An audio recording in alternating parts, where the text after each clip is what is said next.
Vitajte na palube UPC Airlines. Ďakujeme, že ste sa rozhodli stráviť tento čas práve s nami.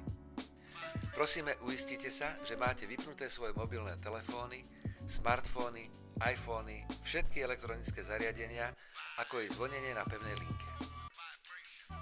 Sedadlá nie sú vybavené bezpečnostnými pásmi.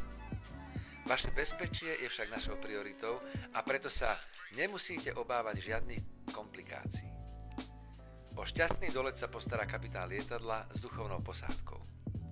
Veľká sála je vybavená 2 únikovými východmi, ktoré nebudete chcieť použiť.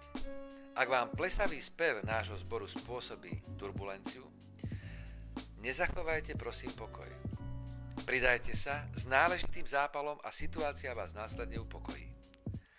Masky nie sú v povinnej výbave nášho lietadla. V prípade, že spadnú zo stropu, berte to ako znamenie a nasaďte si ich. Uistite sa, že vaša maska je bezpečne zaistená predtým, ako začnete pomáhať dievčatku s modrou pukačkou. Budeme potrebovať lietadlá, ktoré ste dostali pri vstupe. Prosím, aby ste si ich uložili na dobre dostupné miesto. Počas letu dostanete pokyn a vtedy ich neváhajte použiť. Ceruzky najprv použite vy sami a následne ich podajte spolucestujúcemu. Všetky potrebné informácie o situácii na palube lietadla nájdete v priloženom letáku. Príjemný akademický let vám želá kapitán lietadla Jan Štefanec. Zapnite svoju pozornosť.